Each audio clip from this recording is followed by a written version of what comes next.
All right, how to hire virtual assistants. Before I hop into it, I want to let you know that I would not be here if it wasn't for these virtual assistants. They are incredible. Like genuinely, I'm not just meaning that like they're out there working right now for me, editing videos, editing photos, editing more videos.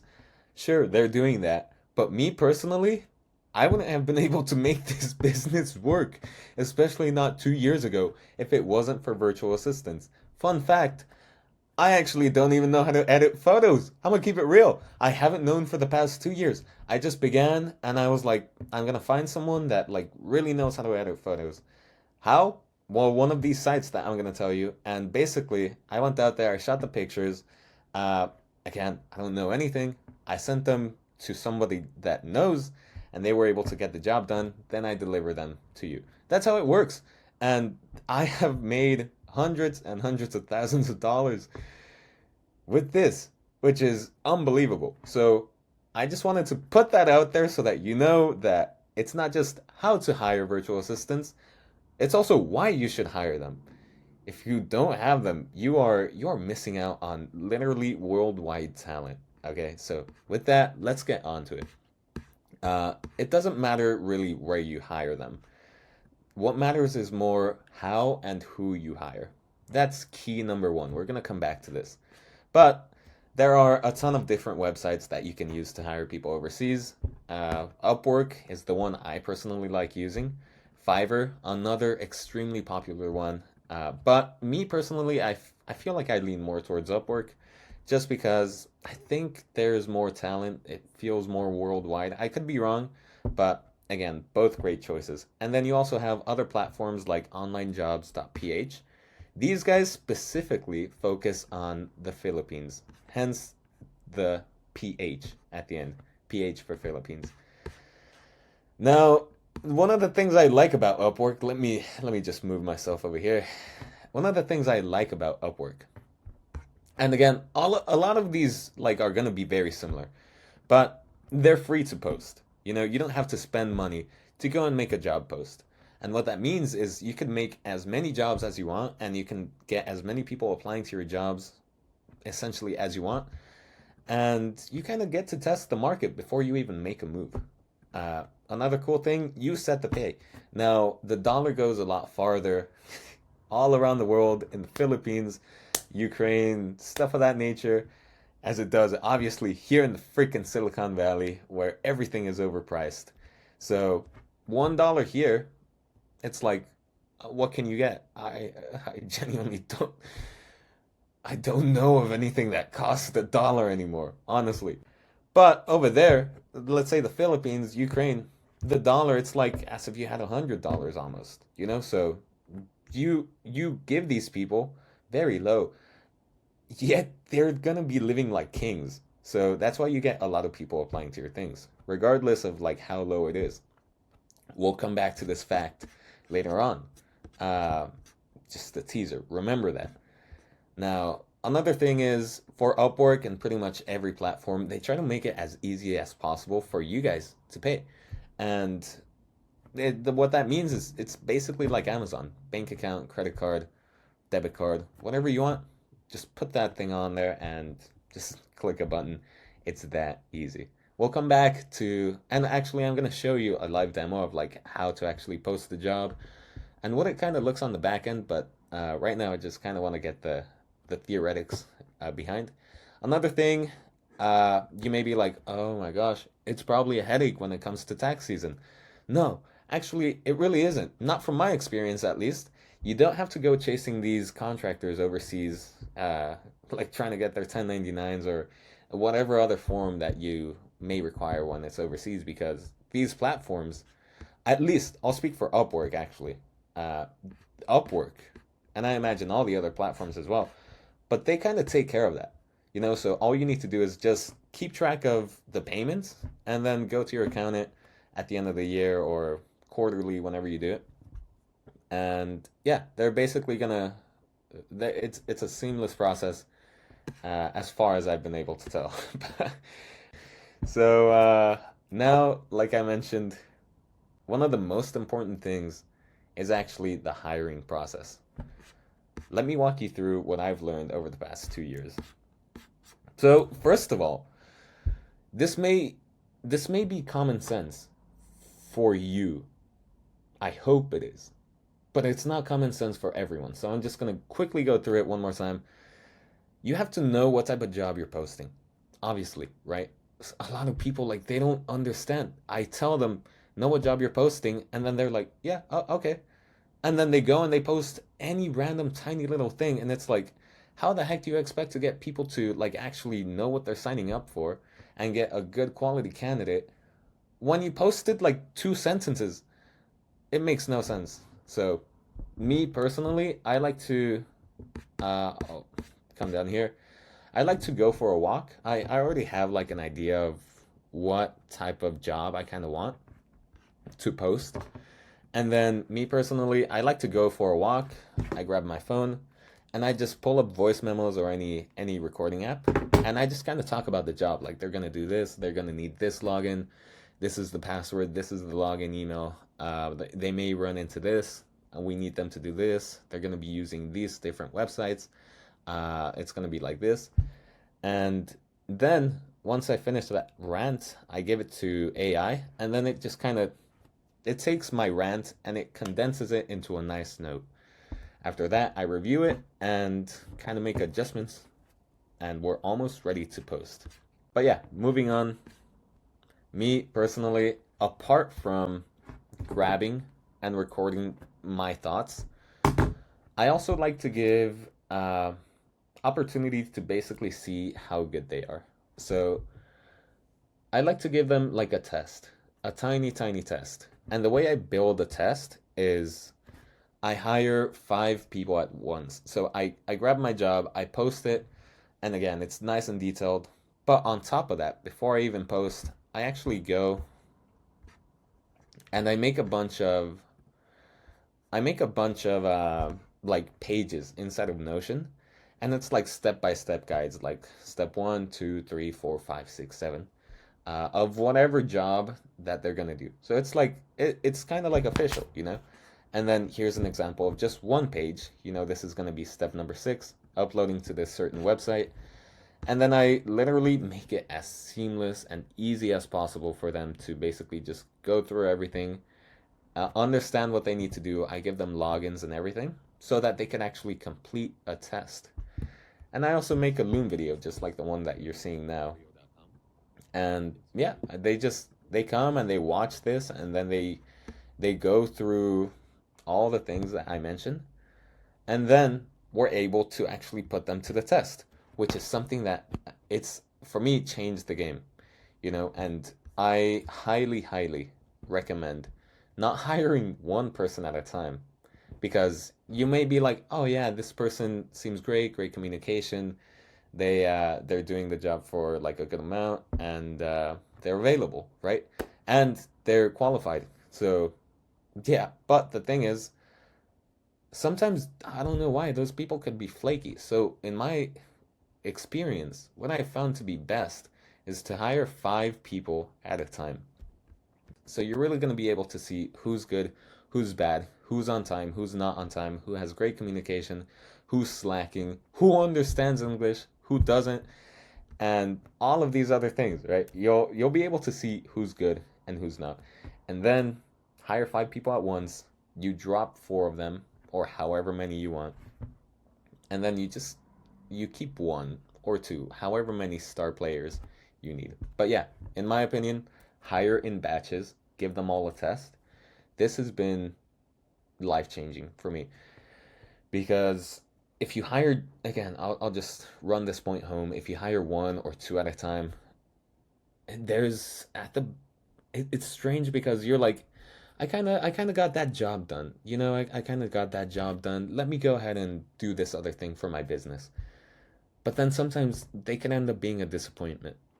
And so you kind of just wasted your time. And so it's not about wasting time, right? And another thing here is like we're not running a charity. I'll show you an example here. We have Flavia lady. She's like, "Oh, sorry about that. I was on holiday on Brazil and I took an opportunity to read over the guide over the weekend. I messaged her on Monday. Actually, my bad, my bad. I messaged her on like over the weekend sometime.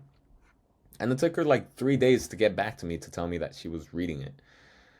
Whereas I hired, like I mentioned, four other people.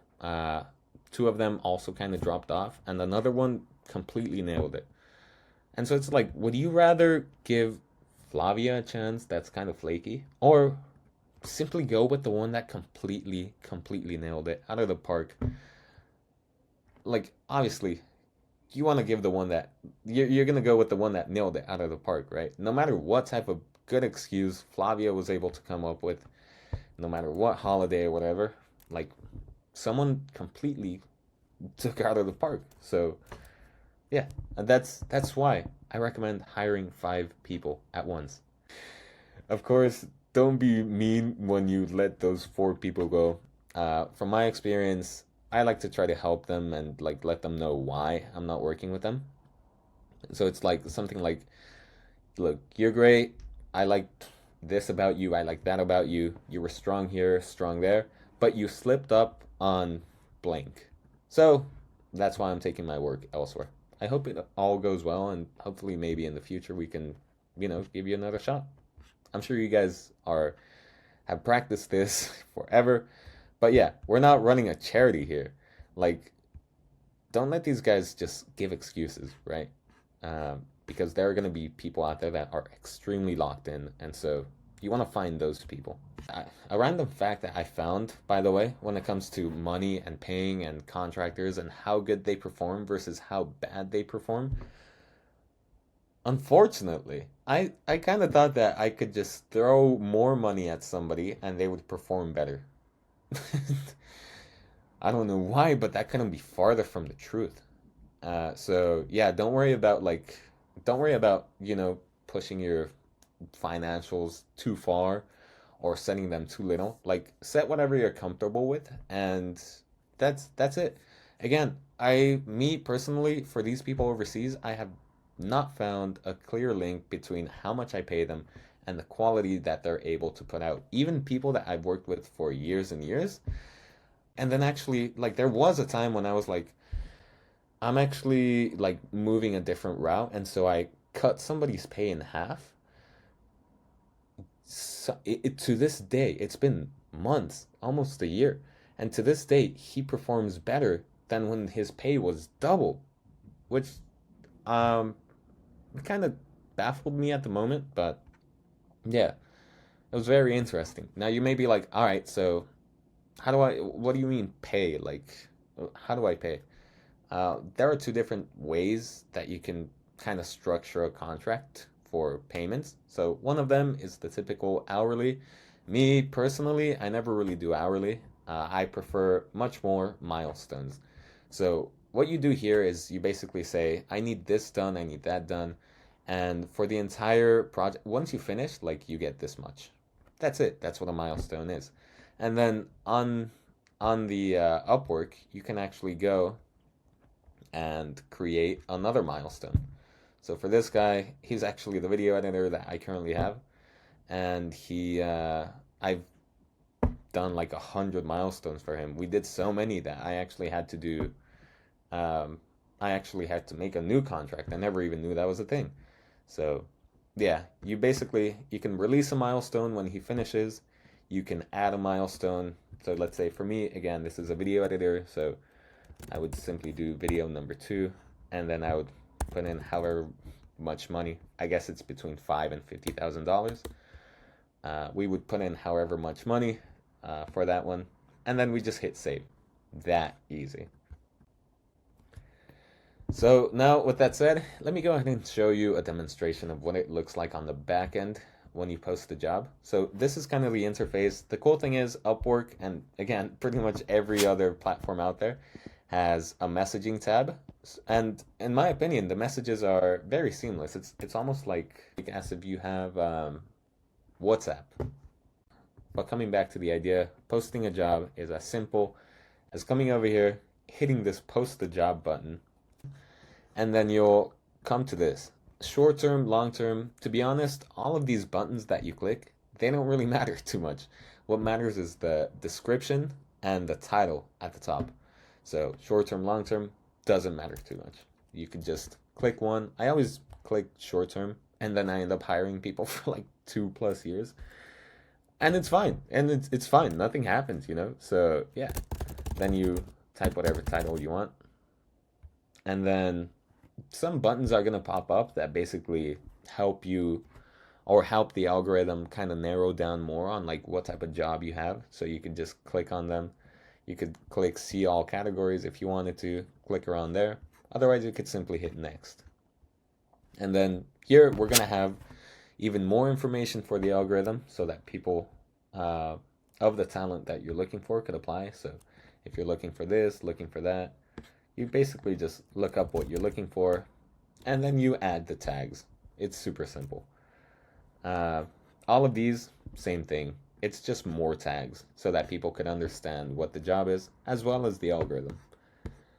Again, these buttons, they're not gonna really matter too much. You're gonna have people at the entry level and at the like advanced level applying for your job. So yeah, you could just kind of hit medium, and then once again, I always just go 1 to 3 months because I kind of want to make it clear that I'm testing you guys out.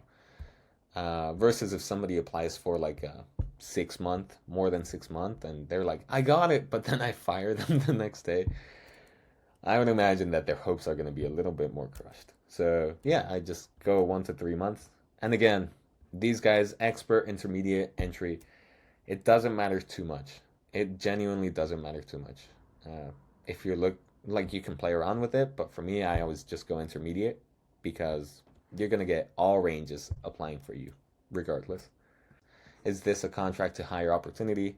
At the moment, you can hit no. Again, not at this time, because in the future, it's going to be obvious you can always move out if you wanted to. And you could look more into that as well. I would always, you're on Upwork for a reason. Hit worldwide. Hit worldwide. And then you could skip this. Here is where we kind of talked about the hourly versus fixed price milestones. You can do hourly if you wanted to. Me personally, I've tried hourly, but like I feel like it's kind of tough to keep track of these guys and what they're doing. And so I prefer going fixed price. Fixed price, you can add whatever price you want, minimum $5. And then here, finally, after all the tags and stuff, you just write your description or you copy and paste it if you're a beast. And you can attach files if you like have a certain example or things that they should filter out. And yeah, that's it. It's literally that easy. So you have your title, you have a bunch of different like categories and stuff.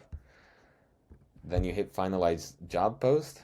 And the last thing, like I kind of talked about at the beginning of the video, you can post it for free. But if you wanted to try to get a bit more reach, which I've tried it, it doesn't really make too much of a difference in my opinion. But you can try it. I would recommend trying it regardless, just for 1 or 2, so you could see what it does.